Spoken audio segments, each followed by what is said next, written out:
Bueno, pues vamos a empezar con la unidad 1. Ya la habíamos platicado a grosso modo, pero pues hoy vamos a retomar en su mayoría la parte teórica. Entonces vamos a tratar de explicar lo que viene siendo el concepto de termodinámica, concepto de sistema, parte de lo que es una propiedad. Todavía no nos vamos a meter con la parte de procesos, solo nos vamos a quedar con la parte de qué es termodinámica, qué es sistema, qué es una propiedad, los tipos de sistemas termodinámicos. Todo esto que viene aquí lo vamos a atender el día de hoy. Lo más relevante e importante, porque realmente pues, es mucha información que puede uno encontrar en internet o en los libros. Bueno, voy a hacer un poquito más de zoom para que se vea. Ya está, a ver, déjenme ver. No.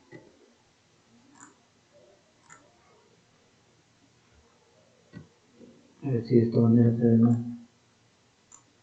Pero digo, un momentito. Como que se come un poquito acá, ¿verdad? Hasta ahí, pero igual sí se aprecia la información. Ok, yo sí lo veo bien, obviamente, porque estoy aquí en la computadora. Entonces, todo bien, ¿se ve? Si no, acérquense de favor. Ok, pues para estudiar termodinámica, yo les comentaba en la clase anterior, pues hay que comprender el concepto de termodinámica. Si observamos en estas pequeñas dos líneas, pues nos dice que la termodinámica es una rama de la física y se puede definir como la ciencia de la energía. Pues prácticamente la termodinámica atiende, ¿sí?, los fenómenos en los que está involucrado, pues, tanto la transformación, la transferencia, ¿sí?, de lo que viene siendo la energía. Ustedes se preguntarán, bueno, ¿pero qué tipo de energía? Porque conocemos diferentes tipos de energías. La más relevante, con la que vamos a trabajar aquí y vamos a estar repitiendo en todas las unidades, comúnmente es la energía en forma de calor. Hablábamos también de un ejemplo muy sencillo, como es la transferencia de calor de una región a otra. Comúnmente va de una región, de una zona o región más caliente, y la energía se transfiere en dirección a una región o zona más fría. Ese va a ser el fenómeno como tal. Así es como se va a transferir energía. No va a haber una transferencia de energía de una región fría a una región caliente. Eso por el momento no va a suceder. Siempre va a ser de una zona de alta temperatura a una zona de menor temperatura. Siempre y cuando exista una zona de mayor temperatura y una zona de menor temperatura, siempre va a haber transferencia de calor. En caso de que ambas zonas no tengan diferencia de temperatura, no va a haber transferencia de calor. Se quiere decir que está en equilibrio. Entonces aquí lo que tienen que recordar es que la termodinámica estudia la energía, ¿sí?, ya sea cómo se transfiere, cómo se transforma. Y la energía que comúnmente vamos a estar trabajando de aquí en adelante, nos vamos a referir en su mayoría que va a ser energía en forma de calor, ¿sí? Ahora bien, puede haber otra forma de energía que vamos a estar trabajando en termodinámica, sí, va a ser también en forma de trabajo. Entonces, los dos tipos de energía con los que yo me voy a relacionar en esta materia, en su mayoría va a ser energía en forma de calor o en forma de trabajo. Por el momento van a ser las dos formas con las que yo me voy a estar, pues, relacionando, con las que yo voy a estar trabajando, incluso los ejercicios. en su mayoría van a hablar en forma de calor o en forma de trabajo. Bueno, obviamente, pues aquí hay más información, ¿verdad? Pero esto, pues de igual manera yo les voy a compartir y a ustedes le pueden dar una lectura. Eso que les acabo de platicar, pues más que nada es lo más relevante de lo que viene aquí. Aquí, por ejemplo, retomando lo que les decía, la transferencia de calor, como dice aquí, el calor fluye en dirección de la temperatura decreciente. Es decir, si yo retomo el ejemplo de la figura, que es una taza que tiene un contenido que es café caliente, que se encuentra a 70 grados Celsius, en su momento esa tacita, al inicio, cuando yo me sirvo, por ejemplo, y lo pongo en la mesa, al inicio va a estar a 70 grados Celsius, por decir así. Pero esa temperatura que tiene no se va a mantener como tal, porque entre el medio ambiente que rodea la taza, o el aire, por decir así, tienen que entrar en un equilibrio. De hecho, por naturaleza, el universo siempre está en constante equilibrio, o sea, siempre trata de ajustar todo para que se mantenga en equilibrio. Siempre, eso es por naturaleza. Es tan sabia la naturaleza que así lo hace. Entonces todo dice, hey, a ver, tiene que haber menos disturbios, menos desequilibrio. ¿Por qué en el medio ambiente va a estar a 30 grados y una taza va a estar a 70 grados? Eso a mí no me gusta, por decirlo así. Entonces la naturaleza es tan sabia que dice, no, tienen que estar en equilibrio. Ni tú más, ni tú menos. Entonces, ¿qué sucede? Esa tacita, que se encontraba a 70 grados Celsius al inicio, y el aire circundante, o el aire que lo rodea, por decir así, está a 30 grados. Entonces está a unos 70 grados, está muy, muy caliente, y otro está frío, por decir así. Entonces la naturaleza dice, no tiene que estar de esa manera, yo quiero que entre en equilibrio. Entonces, ¿qué sucede? La energía que tiene esa taza se empieza a transferir hacia el medio ambiente, para que entren en equilibrio térmico.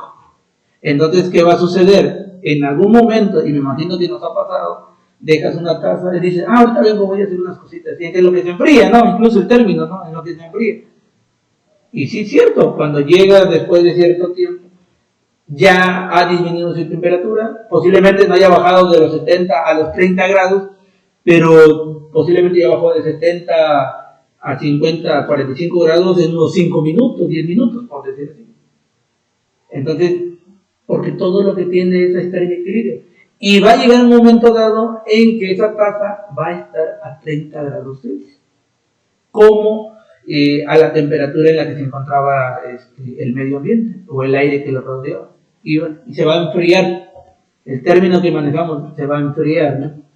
Y entonces ya en su momento va a estar a 30 grados Celsius también la taza, y el aire también va a estar a 30 grados Celsius, porque todo va a tender a un equilibrio térmico, así se le conoce.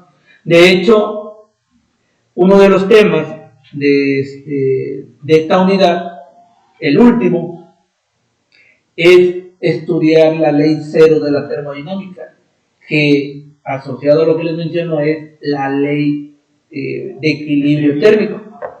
Entonces, se los menciono ahorita, no voy a entrar tanto en detalle eso porque lo vamos a ver más adelante, la ley cero de la termodinámica, que es ver la ley de equilibrio térmico. ¿Qué pasó? Son cuatro, ¿verdad? Son cuatro. Es la ley 0, la 1 y la 2. Nada más hasta ahí, pero nosotros vamos a ver la 0, la 1 y pues la 2 igual y sí, pero vamos, para esta unidad nada más va a ser la ley 0. Para la unidad 2 ya se atiende la primera ley. Ahorita nada más hay que ir entendiendo que estudia la termodinámica, cómo se se tiene el fenómeno de transferencia de calor.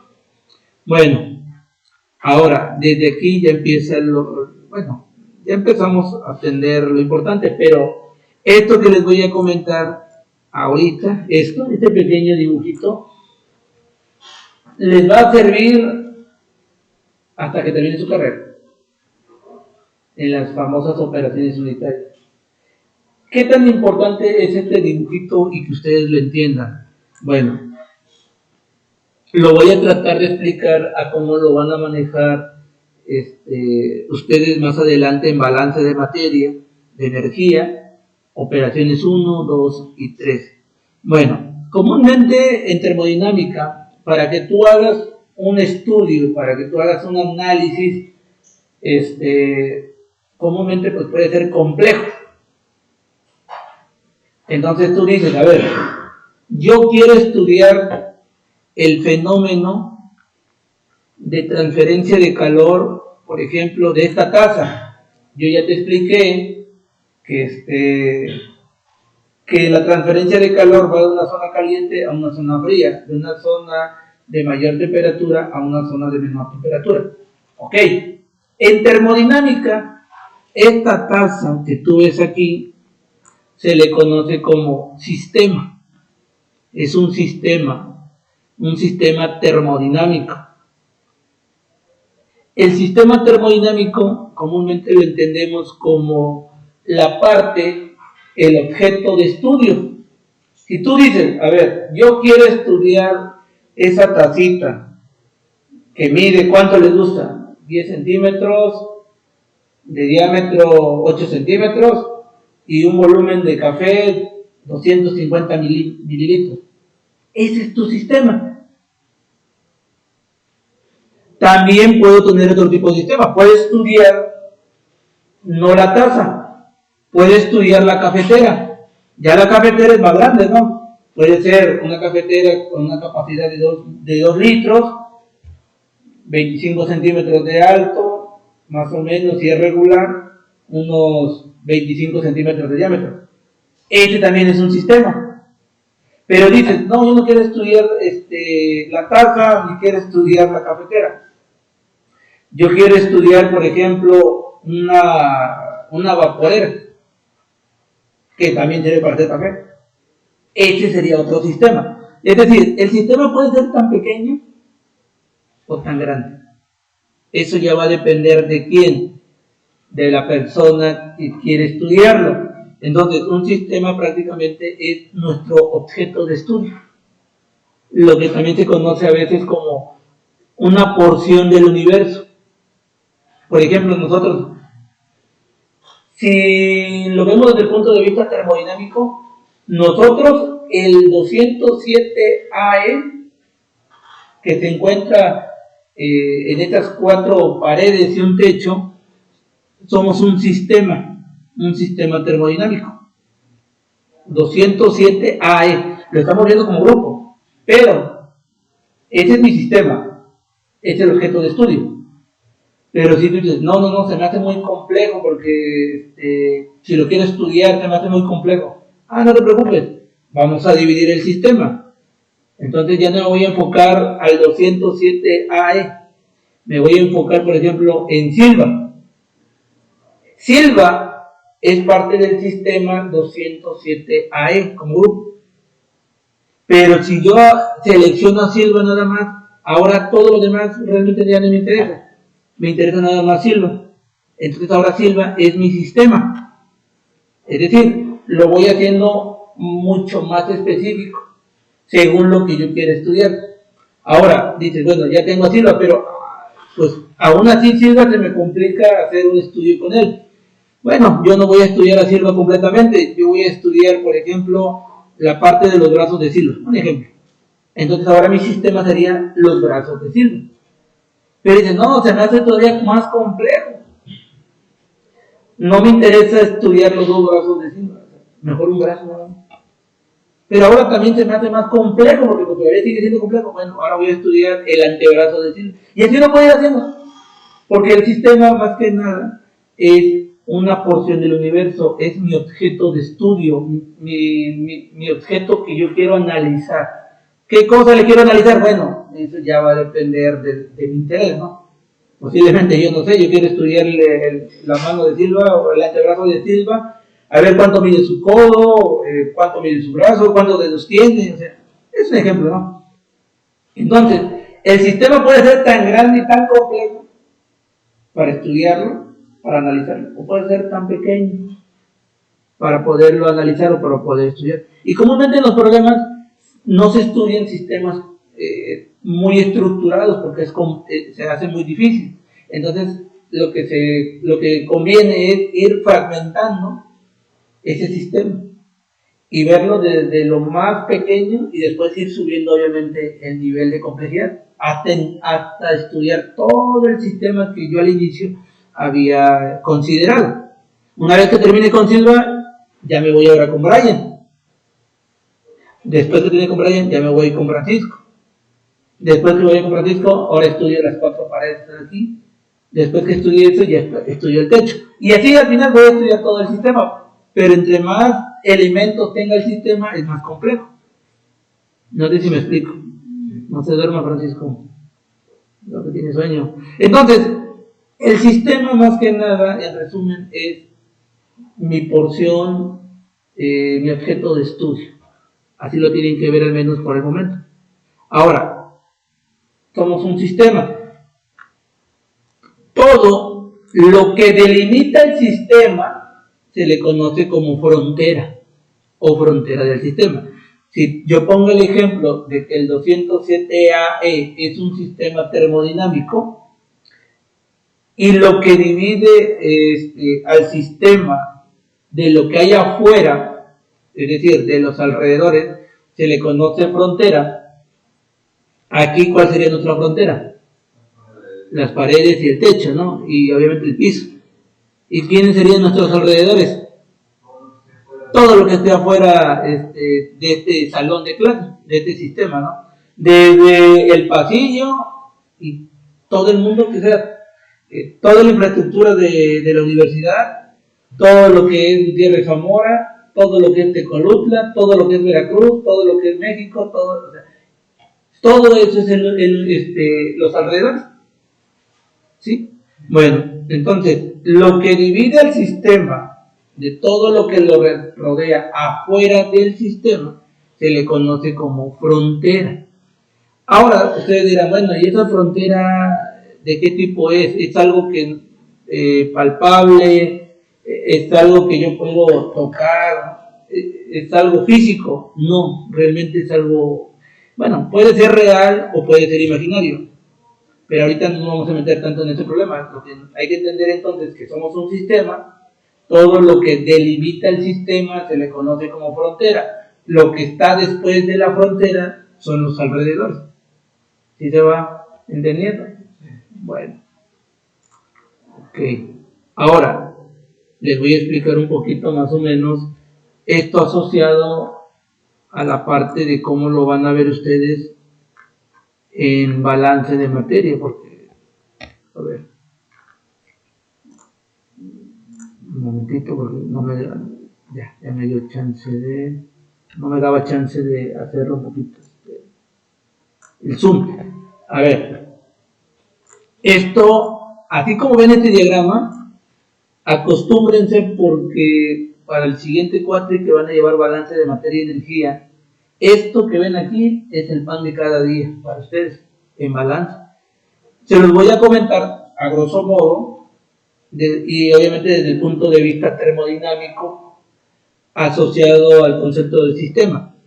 Lo que les decía, miren, todo esto que ustedes ven aquí, todo esto que está delimitado con color azul, que es un recuadro, un contorno, todo lo que está dentro es mi sistema. Todo. Y realmente pues está muy complejo.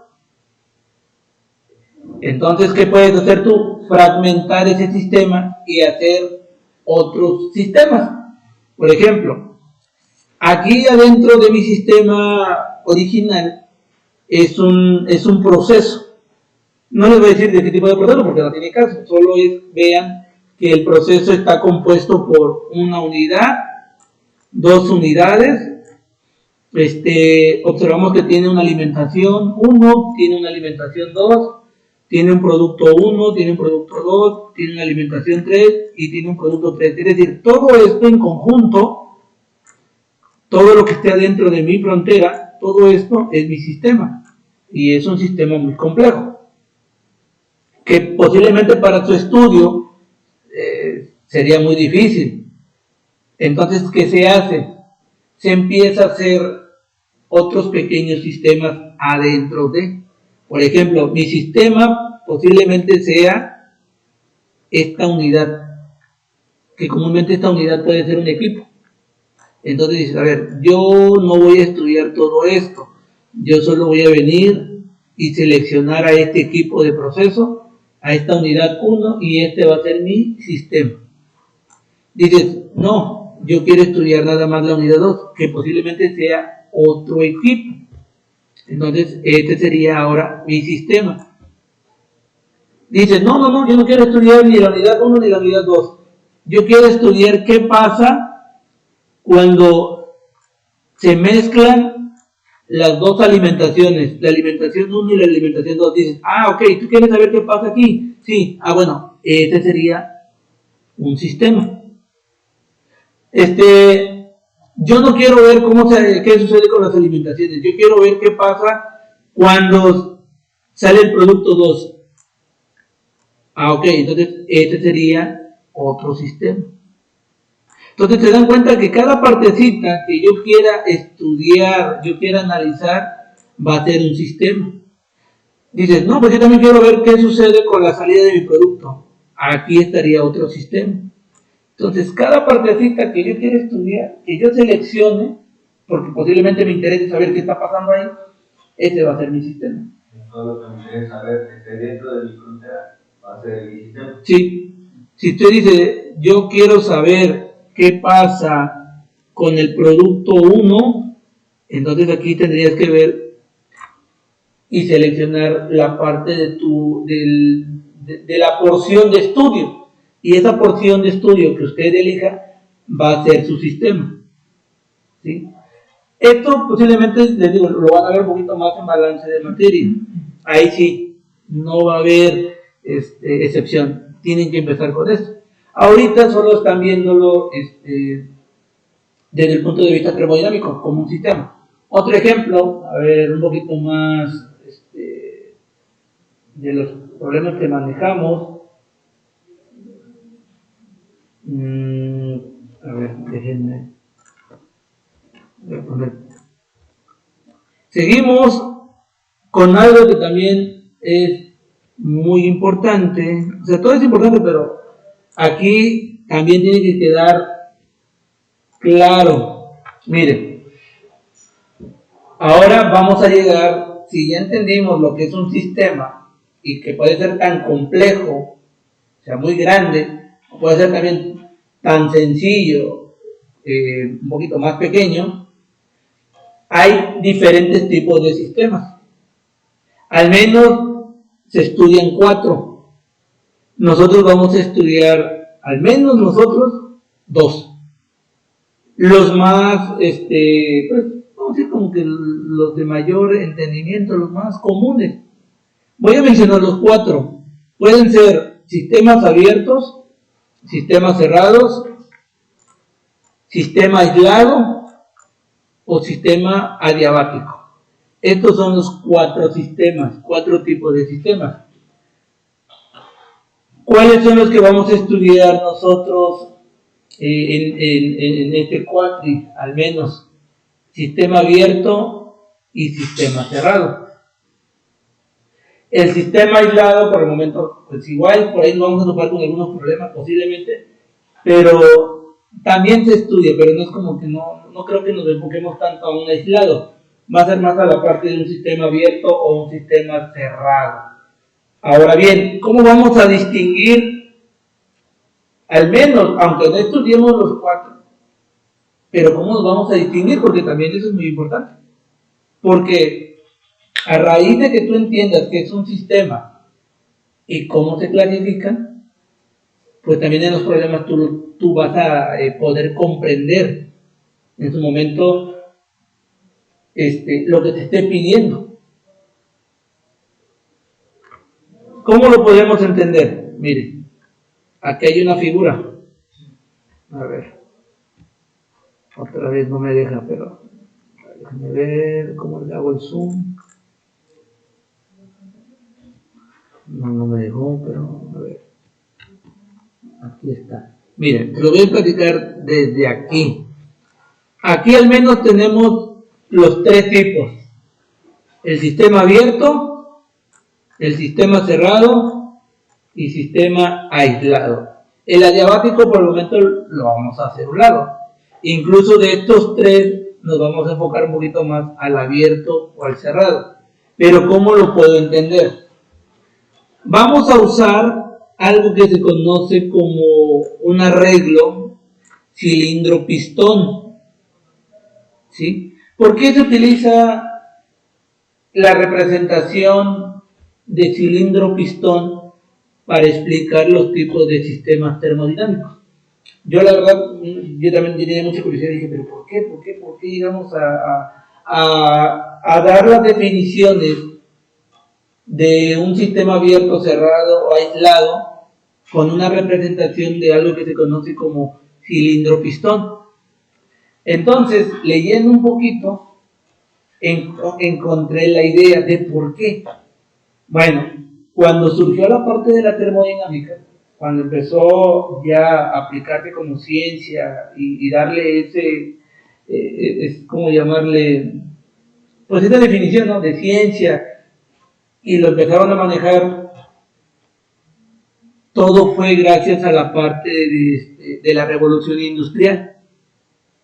Entonces, comúnmente cuando estaba la parte de la revolución industrial, según dicen que pues, se empezaron a trabajar máquinas térmicas. Entonces, comúnmente esas máquinas térmicas, y hasta ahorita, trabajan con pistones. Entonces se les hizo fácil conocer qué rendimiento tenían estas máquinas de vapor, estas máquinas térmicas, asociando a su funcionamiento que era a partir de pistones. Entonces dicen, a ver, yo quiero saber qué tan bueno es una máquina de vapor que estoy trabajando en aquel tiempo de la revolución industrial, pero ¿cómo voy a estudiarlo? ¿Cómo voy a calcular su eficiencia? ¿Qué tan bueno está haciendo dicha máquina? Entonces, en aquel tiempo, la representación básica para conocer el comportamiento de esas máquinas térmicas fue a partir de decir cómo funcionan. Y funcionan pues con pistones. Incluso ahorita los autos también funcionan con pistones. Entonces, por eso la representación para la parte de explicar los tipos de sistemas es a partir de un cilindro-pistón. Porque cuando apareció la termodinámica como ciencia, el estudio estaba basado en el funcionamiento de esas máquinas, que era a partir de pistones, y es así como trataban de darle la explicación. Entonces, a raíz de eso, hasta la fecha, cuando uno empieza a estudiar qué son los sistemas, y de ahí clasificar abierto, cerrado o aislado, se enuncia la parte de la representación gráfica de un cilindro-pistón. Entonces, ahorita que vamos a explicar cuál es la característica de cada uno de ellos, pues tienen que entender que aquí tenemos representaciones de un cilindro-pistón. ¿Sí? Eso es muy importante porque de hecho los problemas que vamos a ver en la primera ley de la termodinámica, vamos a estar mencionando cilindro-pistón, cilindro-pistón. O sea, los problemas comúnmente van a venir así. Se tiene un cilindro-pistón con ciertas características, etcétera, ¿no? Y entonces usted va a decir, bueno, ¿pero qué es un cilindro-pistón? Bueno, pues prácticamente es un espacio como este, un cilindro, con un pistón, o sea, con un émbolo, por decir así. Una jeringa, imagínate una jeringa. Tiene la parte cilíndrica y su émbolo, ¿no?, que puede subir y que puede bajar. Ese es un pistón. Entonces, una jeringa, ¿sí? Una jeringa, lo podemos asociar como que es un cilindro-pistón también. Pero, ¿por qué se usa el modelo? ¿Por qué se usa el modelo? ¿Cuál modelo? El modelo. Porque yo le dije, porque cuando estaba la parte de la revolución industrial y se empezó a tener el problema de qué tan bueno eran las máquinas de vapor, entonces se preguntaron, ¿cómo vamos a saber qué tan bueno o qué tan malo están funcionando esas máquinas de vapor? Entonces, vieron su sistema, por ejemplo, una máquina de vapor y era tremendo. Dice, Entonces fueron como que subdividiendo ese sistema y dijeron, todo se centra en saber la parte de los pistones con los que trabaja, por ejemplo, esta máquina de vapor, por ejemplo, del ferrocarril. Por la presión que hace que se mueva, ¿no? Bueno, este ya es el fenómeno de lo que pasa adentro. Usted lo que me preguntó por qué llegar a la parte de la representación del cilindro pistón, porque todo se debía a que querían saber el rendimiento de esas máquinas de vapor que se estaban construyendo y aplicando en la revolución industrial. Y una manera de cómo estudiarlo fue dividir todo ese sistema tremendo hasta llegar a decir, miren, nos vamos a enfocar en los pistones de esas máquinas. Y los pistones se encontraban en cilindros. Entonces, para estudiar desde el punto de vista termodinámico, dijeron, pues vamos a estudiar los pistones de esas máquinas y de ahí ver el rendimiento de las mismas.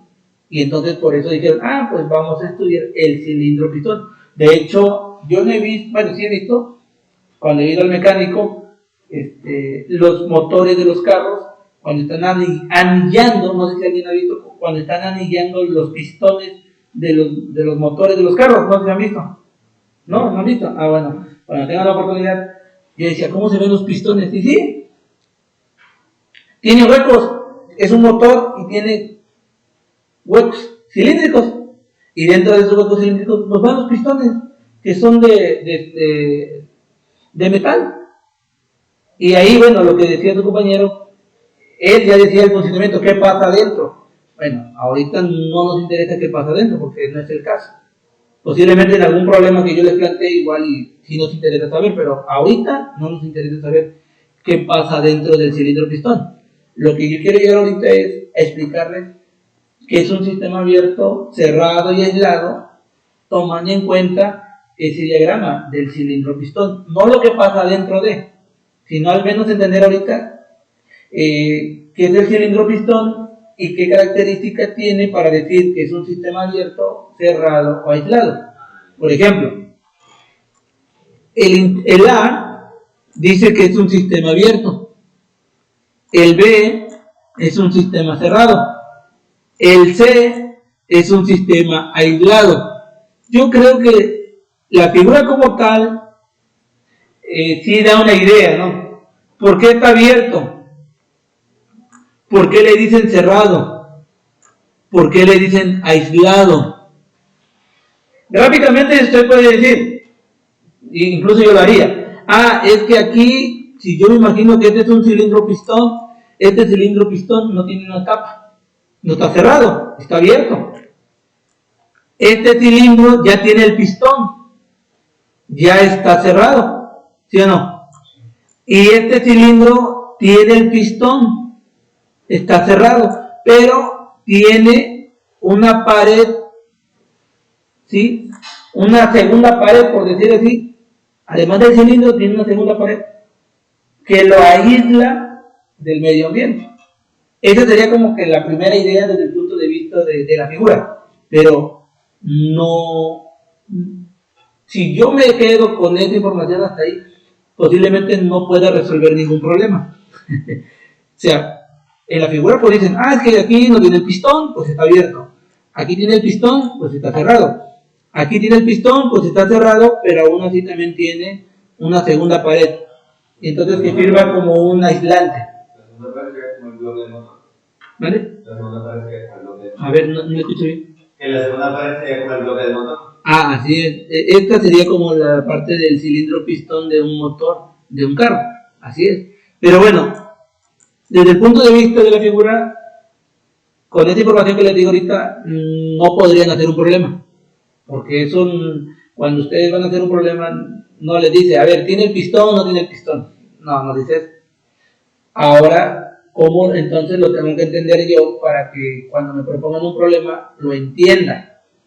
Bueno, miren, para que yo lo pueda entender, tengo que manejar al menos dos conceptos.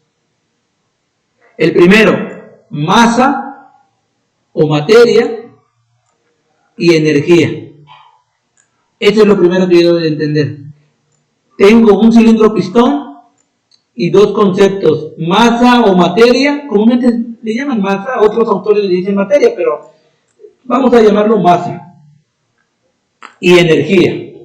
Dos conceptos nada más, masa y energía, y obviamente la representación del cilindro pistón. Características de un sistema abierto, y espero que de aquí en adelante hasta que termine su carrera quede claro. Un sistema abierto, fíjense bien, a ver, pongan atención, aquí tienen unas flechitas, aquí tienen otras flechitas. Si se dan cuenta, tiene una flechita que va, por ejemplo, hacia arriba y una flechita que va hacia abajo. Es decir, hay dos flechitas que van en ambas direcciones. Donde está la parte de la M, que es masa. Aquí hay otras dos flechitas que también van en ambas direcciones, arriba hacia abajo. Pero con respecto a energía, ¿qué significará esto? Este es masa y este es energía. Y este es la representación de un cilindro pistón. Aunque no tenga el pistón, vamos a llamarle que es un cilindro pistón. Pero, a ver, ¿qué podrían interpretar ustedes? Masa, energía y dos flechitas que van y vienen. En química, a ustedes dieron flechitas así, ¿no? Que decían, si va de reactivos a productos y otras que van de productos a reactivos. Cuando se tienen dos flechitas, cuando se tiene una flechita, significa que la reacción es irreversible, una. Cuando se tienen dos flechitas, se dice que es reversible. ¿Sí? ¿Sí recibieron eso en química? Que decían, reactivos, productos. Una flechita quiere decir que los reactivos nada más pasan a productos y ya. Si tienes dos flechitas, quiere decir que los reactivos pasan a productos y que los productos pasan a reactivos. Cuando tienes dos flechitas. Si toman ese concepto, esa idea, aquí les va a funcionar. A ver, ¿qué entenderían entonces con estas dos flechitas? Recuerden, este es masa y este es energía. Y este es tu sistema, o este es el cilindro, pistón. ¿Qué entenderían? A ver, traten de hacer una idea.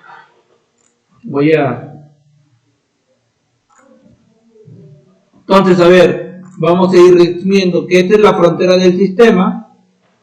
Y si hablamos de un sistema abierto, quiere decir que si esto es masa y esto es energía, nos dice que en un sistema abierto nos permite la entrada de masa y la entrada de energía, pero también permite la salida de masa y la salida de energía. Entonces, resumiendo un poquito, en un sistema abierto existe transferencia de masa y energía, ¿sí?, a través de la frontera del sistema. Entonces puede haber transferencia de masa desde los alrededores, atraviesan la frontera del sistema y llegan adentro del sistema, del sistema. Entonces permite la entrada de masa de los alrededores hacia el sistema. Permite la transferencia de energía desde los alrededores hacia el sistema. Y todo eso también viceversa. Desde el sistema va a haber transferencia de masa hacia los alrededores. ¿Sí? Y también va a haber transferencia de energía desde el sistema hacia los alrededores. ¿Sí está quedando claro? ¿O ya se confundieron? Silva. Entonces, a ver, de otra manera más concreta. En un sistema abierto hay transferencia de masa y energía desde el sistema hacia los alrededores y de los alrededores hacia el sistema. Punto. En un sistema abierto, cerrado, ¿qué observan? A ver, ¿pueden armar una idea? ¿Y qué pasa con la parte de la masa? No hay transferencia porque está sellado. Así es. Entonces, en un sistema cerrado no se permite la transferencia de masa, es decir, no va a haber transferencia de masa de los alrededores al sistema y tampoco del sistema hacia los alrededores, es decir, no hay transferencia de masa. solo va a haber transferencia de energía. Puede pasar la energía desde los alrededores hacia el sistema o desde el sistema hacia los alrededores. Nada más. Vámonos con la parte de un sistema aislado. ¿Qué observan? A ver. Ajá. Así es. En un sistema aislado no hay transferencia de masa, ¿sí? Desde los alrededores del sistema y mucho menos del sistema hacia los alrededores. Y lo mismo pasa con la energía. Tampoco hay transferencia de energía desde afuera hacia adentro ni de adentro hacia afuera. ¿Sí? No hay transferencia de energía ni de masa. Nada pasa a través de la frontera del sistema. ¿Me vieron? Ahora, ¿cuál es más fácil de estudiar? Nosotros ahorita nos vamos a enfocar nada más a los dos primeros, al A y al B. Nosotros vamos a empezar a estudiar el más sencillo, que es este, donde solo se tiene transferencia de energía, no hay transferencia de masa. Este es el caso de estudio más sencillo con el que podemos trabajar. Este ya se hace más complejo porque aquí tenemos transferencia de masa y tenemos transferencia de energía. ¿Sí? Ahorita ustedes nada más ven, pues es un cilindro pistón y nada. No, se hace tan complejo los problemas, créanme, se hace muy interesante, pero se hacen complejos. Pero bueno, ahorita nosotros nos vamos a enfocar a estudiar nada más, en su mayoría, la parte de lo que es un sistema cerrado, en donde únicamente los problemas nos van a pedir la parte de energía. No nos pueden pedir la parte de masa, porque no hay transferencia de masa. Ahora, algo que también se van a topar más adelante, en balance. Aquí la masa en el sistema no es constante, porque como hay entradas y salidas, comúnmente no puede ser constante la masa. Ahí hay un detalle, un súper detalle, pero así de grande como no tienen idea. Pero eso lo van a ver en balance. Ahorita no los espanto porque no tiene caso. Pero los problemas se hacen tan difíciles e interesantes. Aquí, ¿qué sucede con la masa? A ver. Aquí les dije que la masa no permanece constante porque como está entrando y saliendo del sistema. Aquí, ¿qué pasa? ¿Qué pasa con lo que tengo adentro con la masa? Permanece constante. Una de las características de un sistema cerrado es que cuando se hace el estudio y sabemos que no hay transferencia de masa desde los alrededores al sistema y viceversa, la masa que se tenga dentro va a permanecer constante. Y eso pues obviamente lo hace sencillo. Bueno, relativamente, porque el sencillo solo es, por decir así, porque hay problemas que son sistemas cerrados y se hacen complejos también. Pero bueno, entonces ya entendimos los tipos de sistemas. Igual yo sé que esto no va a quedar a la primera, o sea, yo entiendo que es difícil que quede a la primera el entendimiento de, pero pues son conceptos nuevos para ustedes. Yo también lo entiendo, pero conforme vaya quedando más claro,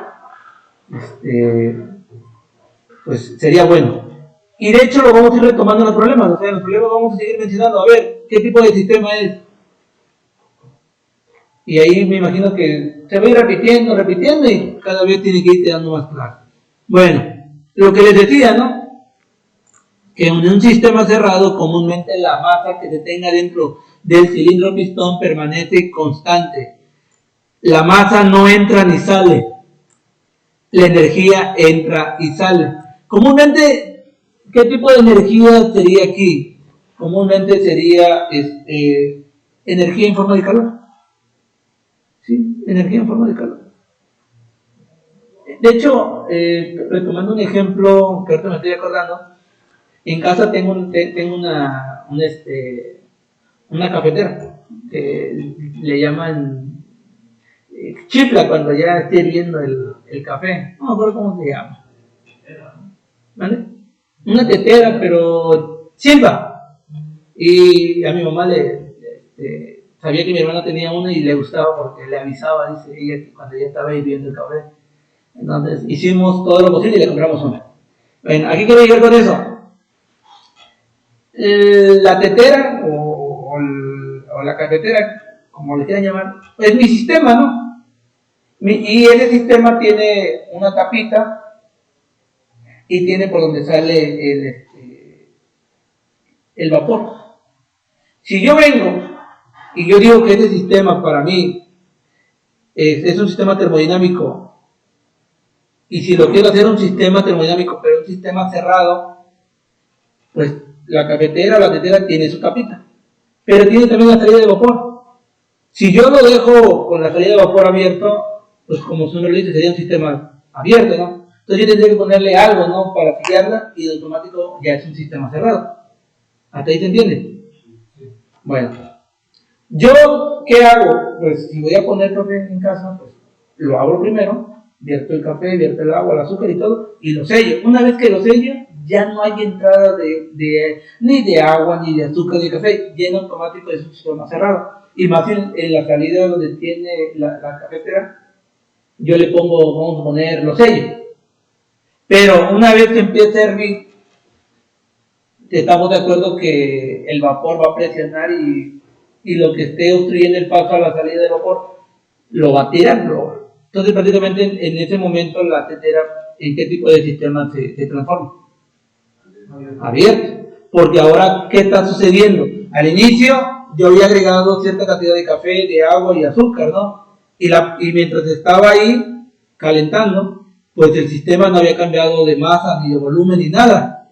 Era un sistema cerrado. Pero una vez que empieza a hervir y se genera presión adentro del vapor, se genera presión y sale, entonces el sistema cerrado pasa a ser un sistema abierto. ¿Y qué pasa con la masa de todo lo que yo tenía adentro ¿qué va a pasar?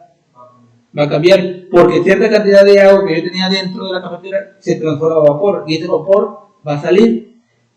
Aunque sea un volumen de vapor muy bajo, pero va a cambiar la masa de mi sistema. Entonces ya no es un sistema cerrado, ya es un sistema abierto, porque en un sistema abierto la parte también de la característica es que la masa ya no es constante. Y de hecho una cafetera creo que es el ejemplo más básico de un sistema termodinámico. ¿Qué le podrían calcular? A ver, alguna idea antes de meternos a hacer problemas y demás. ¿Qué le podrían calcular a esa pequeña tetera, a esa pequeña cafetera? ¿Qué le podrían calcular desde el punto de vista termodinámico? ¿Qué le podrían calcular? El volumen. Ok, el volumen. El volumen de líquido. Ok, ¿qué más?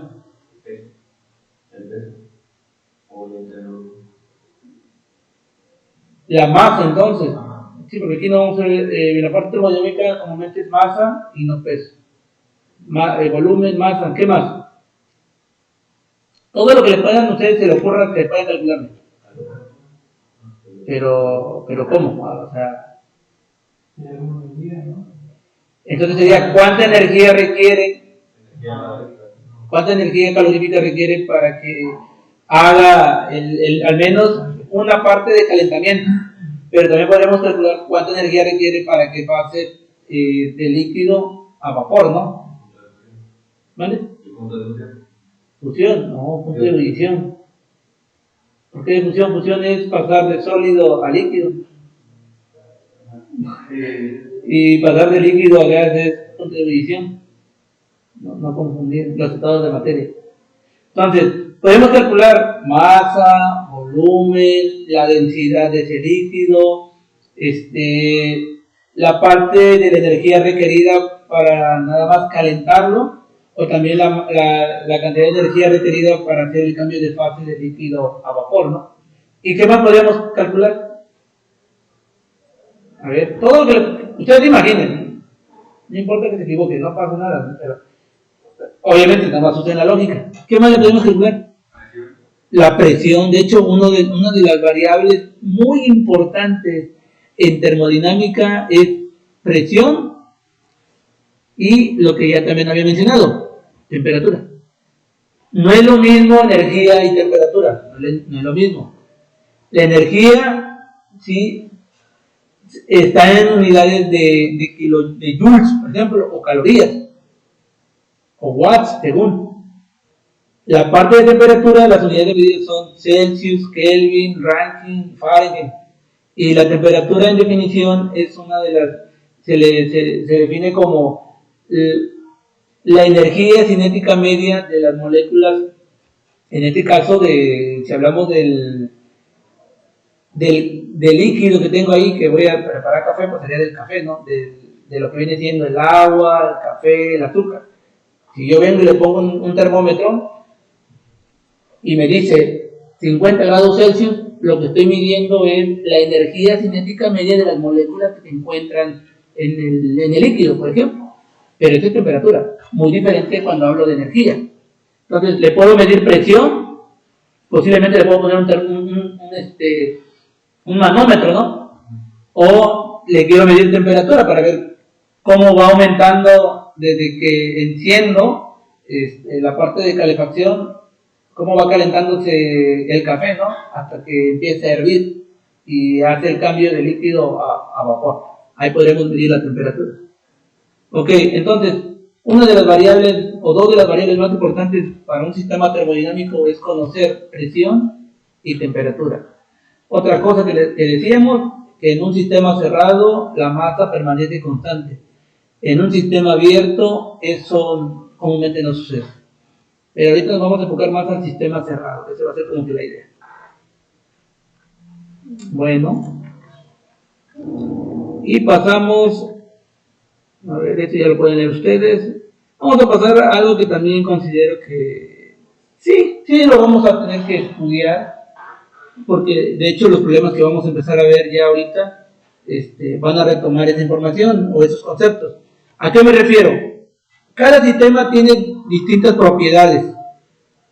Por ejemplo, ya mencionamos temperatura, presión, ya dijimos por ahí masa, ya dijimos volumen, yo mencioné densidad, etcétera. Bueno, todas esas que yo acabo de mencionar son propiedades de un sistema, todas. Temperatura, presión, densidad, masa y volumen. Pero, y faltan más.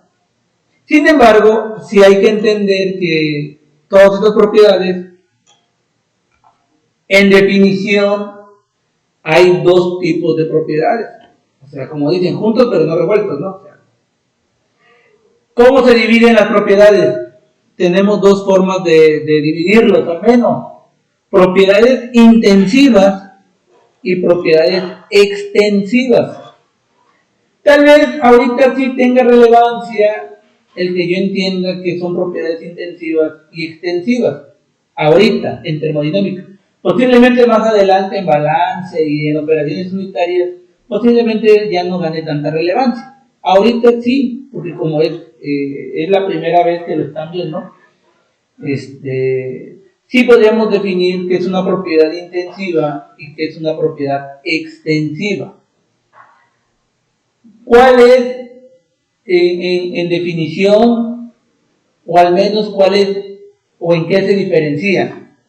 Bueno, las propiedades intensivas son aquellas que están definidas y que no dependen de la masa del sistema. Es decir, el valor que ellos adquieran, esas propiedades, no va a depender de la masa o la cantidad de masa que tenga mi sistema. No va a depender del tamaño de mi sistema. ¿Sí? Entonces repito, las propiedades intensivas, los valores o los valores que pueden adoptar este tipo de propiedades no va a depender del tamaño de mi sistema, no va a depender de la masa de mi sistema. Mientras que las propiedades extensivas, sus valores sí van a depender del tamaño o de la cantidad de masa de mi sistema. ¿Cómo los puedo entender? Pues muy sencillo, miren. Propiedades intensivas tiene la palabra in, que nosotros lo podemos tomar como independiente del tamaño del sistema. Así es como lo pueden recordar. Oye, ¿qué son las propiedades intensivas? Y yo recuerdo que la palabra intensiva empieza con in. Ok, entonces quiere decir que es independiente del tamaño de mi sistema, que es independiente de la cantidad de masa o materia que tenga mi sistema. Y las propiedades extensivas es todo lo contrario. Aquellas no dependen, mientras que las extensivas sí dependen del tamaño o de la cantidad de materia o de masa que tenga mi sistema. Ahora, ¿cuáles son los dos ejemplos? Miren, al menos 3 de las propiedades intensivas es la temperatura, es la presión y es la densidad. Y hay otras más, pero estas son como que las más comunes o con las que vamos a estar trabajando. Las extensivas, las más comunes es masa y volumen. A ver, ¿cómo lo vamos a ver? ¿O cómo lo vamos a interpretar? Aquí da un ejemplo, miren. Este matracito Erlenmeyer es un sistema. ¿Estamos de acuerdo? La pregunta sería, pero ¿qué tipo de sistema tengo aquí? Abierto. Así es. No es un cilindro pistón, pero también me dijo el maestro que cualquier cosa que yo quiera estudiar es un sistema. Entonces, yo voy a estudiar ese matracito Erlenmeyer que tengo en el laboratorio. ¿Ya vieron? O sea, un sistema puede ser tan sencillo. Un tubo de ensayo puede ser un sistema. Bueno, volvemos al ejemplo para poder entender que es una propiedad intensiva y una extensiva. Miren, ya dijimos que este es mi sistema termodinámico, mi matraz Erlenmeyer de 250 mililitros. ¿Sí? Y es un sistema abierto. Ok. Como es un matraz Erlenmeyer de 250 mililitros, pues no lo voy a llenar a su máxima capacidad, ¿verdad? Aquí estoy llenándolo alrededor de 200 mililitros. ¿Estamos de acuerdo? ¿Sí? Este sistema termodinámico tiene un volumen de agua de 200 mililitros y esa agua se encuentra a una temperatura de 25 grados Celsius. ¿Estamos de acuerdo? Ahora viene la parte donde hay que diferenciar que es un sistema, de que es una propiedad intensiva y una propiedad extensiva. Dice, una propiedad intensiva no depende del tamaño del sistema o de la cantidad de masa o materia que tenga mi sistema. Por ejemplo, si yo agarro este matraz Erlenmeyer y lo divido en 2 partes iguales, ¿qué volumen se adquiere? 100 mililitros cada uno, ¿no? Porque si tú dices, a ver, yo tengo un matraz con un volumen de 200 mililitros y yo vengo y digo, lo voy a dividir en 2 partes iguales y tenía 200 mililitros de agua, ¿cuánto le queda a cada matracito en el que voy a lograr dividir esa agua? Pues 100 mililitros, ¿no? Francisco, no se duerma. ¿Qué sucedió aquí? A ver, ¿qué sucedió? La masa. Dividimos, ¿cuál más? El volumen. ¿Qué pasó con mi sistema? Se hizo, ¿qué? Más pequeño. Se hizo más pequeño. O sea, ahora yo no tengo este sistema. Ahora tengo 2 sistemas, pero cada sistema tiene 100 mililitros. ¿Qué pasó con el volumen? Se hizo, ¿qué? Disminuyó. Sí, disminuyó. Entonces, decimos que las propiedades extensivas no dependen del tamaño del sistema. Dependen del tamaño del sistema, perdón. Dependen del tamaño del sistema. Y sí es cierto, porque aquí el volumen nos dice que es una propiedad extensiva, que este volumen depende del tamaño del sistema. Y sí es cierto, porque aquí era un sistema más grande. Ahora aquí tengo sistemas más pequeños. Y pasó de ser un volumen de 200 mililitros a pasar un volumen de 100 mililitros en cada uno. aquí se dividió el tamaño del sistema e impactó en el valor del volumen. O sea, sí cambió. Entonces, el volumen es una propiedad extensiva porque depende del tamaño del sistema. Aquí era 200, yo vengo y divido mi sistema en 2 y en automático disminuye mi volumen. Entonces, pasó de un volumen de 200 mililitros a 100 mililitros. Cambió el tamaño de mi sistema y en automático también cambió el volumen de mi sistema. Entonces, si se dan cuenta, el volumen sí depende del tamaño de mi sistema. Pero, ¿qué sucede con la temperatura? Pues permanece constante porque así sea una gotita de agua que se tenga aquí, va a tener la misma temperatura, no va a cambiar. Bueno, eso de no va a cambiar es como que lo más idóneo, ¿va? Pero para el ejemplo, así es como lo podemos ver. Entonces, incluso si tú vienes y agarras este matraz ahora y lo vuelves a dividir, el agua va a cambiar su volumen, pero la temperatura va a ser siendo igual. Y así agarra una cucharadita de esa misma agua, esa cucharadita sigue teniendo la misma temperatura. Así agarre una gotita, sigue teniendo la misma temperatura. Es decir, la temperatura no depende del tamaño del sistema, es una propiedad intensiva, es independientemente del tamaño del sistema. Mientras que el volumen sí depende de la cantidad o del tamaño del sistema. Ahora, otro ejemplo que yo estaba viendo, por ejemplo, la miel. Tú tienes un frasco de miel, tú vas y compras 1 litro de miel. Qué rico, ¿no?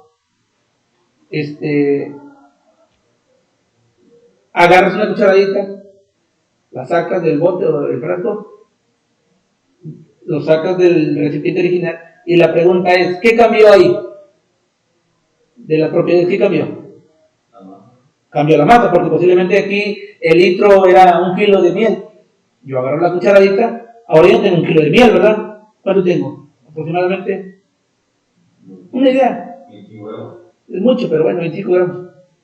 Pero algo que no cambia de la miel, aunque lo agarre de la botella original y lo pase a la cuchara, alguna propiedad que no haya cambiado. Su temperatura, ya dijimos, pero otra cosa, a ver, ¿y bien? Su viscosidad sigue siendo la misma, ¿no? No quiere decir que por el hecho de que agarre nomás una cucharadita de miel, al pasarle una cucharadita ya la viscosidad va a reducirse. Obviamente no, ni la densidad sigue siendo la misma. O sea, aquellas propiedades cuyos valores no dependan del tamaño del sistema son las propiedades intensivas. Son intensivas, son independientemente del tamaño del sistema. Y las extensivas son todo lo contrario, porque sí dependen del tamaño del sistema. Bueno, y con esta información cerramos al menos hasta ahorita la teoría.